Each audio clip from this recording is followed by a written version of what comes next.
bundle. And this is very interesting. But yet, the feds are making a lot of mistakes. And one has to ask, are these mistakes genuine mistakes or are these intentional mistakes? Let me play a video and then we'll have a conversation, all right? Let's go here.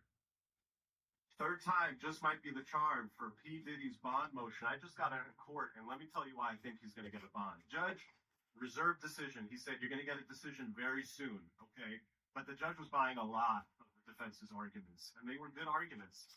The judge said that by Monday at 12 noon, he wants to see both sides issue additional briefing on this question of whether or not some of the statements that Puff Daddy has made in the public through social media, as well as in talking to witnesses and text messages, are allowed or not. The government was arguing that he's trying to influence jurors and he's trying to witness tamper. And the judge questioned, really, are you sure? I looked at some of these messages, this happy birthday post from his family that's posted on Instagram.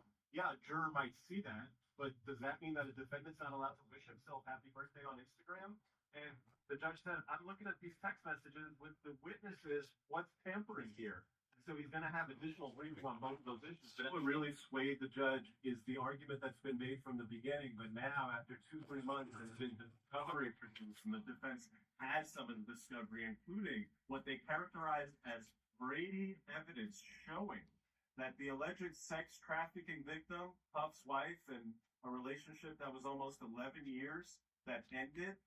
They discussed some of the text messages about the ending, and the defense lawyer's point is, look, when they broke up here, she's not talking about, hey, you made me a prostitute and you forced me to do this and you forced me to do that. That type of sex trafficking claim is nowhere in the evidence, according to the defendants.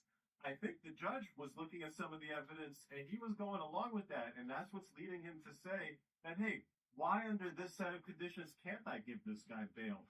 If you look at what's happened in this case, in the past couple of months, they said that this guy's this guy's this guy's that. Okay, where's the evidence? Other than a video showing him brutally beating his wife in a hotel lobby, and other than you saying that he's breaking prison rules by using three-way calling, what else is there?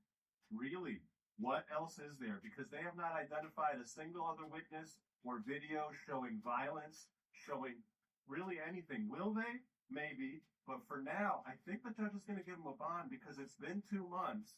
And it looks like Puff is a freak and a wife beater, but that's not a no bond type of situation. I think if he gets bond, and somebody else said this in the comments, I think if he gets bonds, he's going to be the case. I think if he gets bond, he's going to be the case. That's what I think. That's what I think. Because they were painting this man out to be a literal demon. So many allegations. And now suddenly, you can't even keep him in jail long enough for the trial.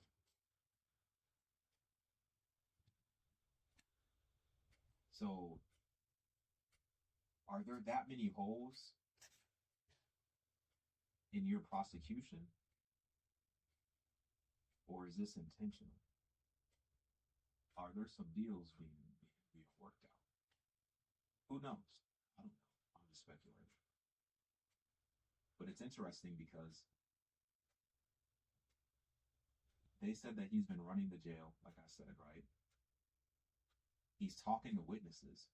They said he's tampering with witnesses. He's getting on three-way calls with witnesses. He has a cell phone. He's texting witnesses. He's DMing witnesses on Instagram. All this type of stuff that they said, right?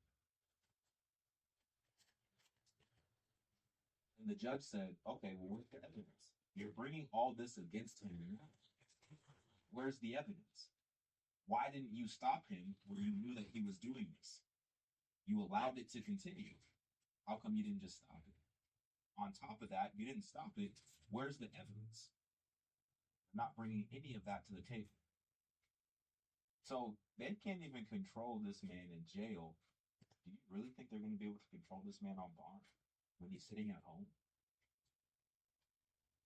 He's going to have a lot of opportunities to get in contact with people. However, he works that out. And he's going to be able to make a lot of things move and shake. No pun intended. talking about that. I'm just saying, he's gonna be able to make a lot of deals when he's at home as opposed to being in jail. And it seems like he's already making deals in jail. So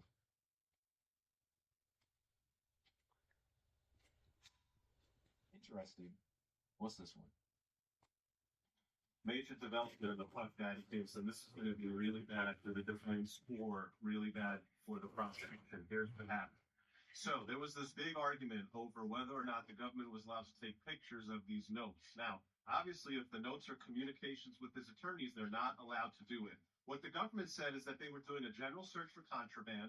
They went in the jail cell. They found a stack of papers. On the top was a folder marked legal, and inside it was closed, sealed. They never went into that folder. They put that folder to the side and they took pictures of some of the other stuff. The defense said, no, all of those were legally privileged materials. In fact, Puff had a larger folder that they all used to be in. The Bureau of Prisons said he can't have such a big folder. They took that away from him. So he just kept the one on the top and the other legal stuff on the bottom. And the judge was looking at it and he's like, yeah, some of this stuff looks legal. And he bought the defense's argument. They were good. But then, out of nowhere, the defense went and said, you know, Judge, the pictures that they took, the legal pads that those pictures are from, the legal pads themselves said legal on the top. The judge said, hang on, wait a minute now, let me see that. The lawyer gave him the pad, and he said, look, this is the page they took the picture of. This is legal on top. And the judge said, oh, my God. Hearing ended. But then after the hearing ended, the judge issued another order, and he said, defense, excuse me, you're going to have to explain to me something. Because I saw the original photographs that the government took. And of the original photographs that they took a photograph of this legal pad.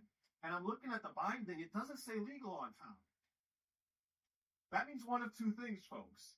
That means that either the government lied to the judge and gave them photographs that weren't the actual photographs of the legal pads.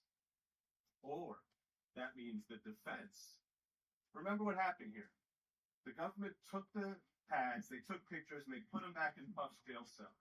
Then it's possible that Puff or somebody else wrote legal on them, which would make sense because you had this issue happen once. Now let's write legal on everything. This way it won't happen again.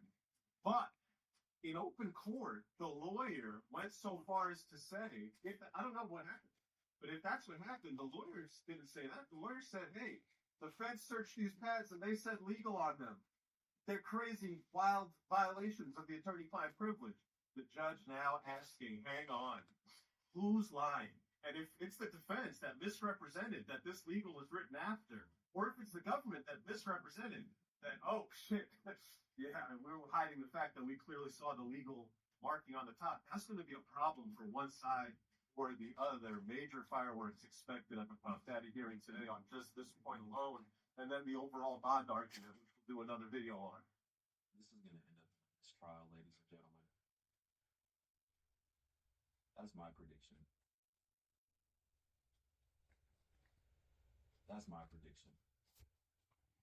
At today's bond motion, the government made a key misstep, and they put way too much faith into the argument that, oh, since Puff has been denied a bond and we sent him to the MDC, he's been breaking all of the MDC rules because the defense ate when it came up to that. And the judge, he was eating himself. The defense brought up the point, well, really? Because typically when you have somebody claiming that this guy's violating all the jail rules, there's jail letters talking about those violations. And what you don't have is MDC saying that this guy's a habitual violator. And what you don't have are any charges against him from the jail for breaking the rules. And the judge even brought up, hey, this idea of one guy using another guy's PAC number, don't we see that all the time?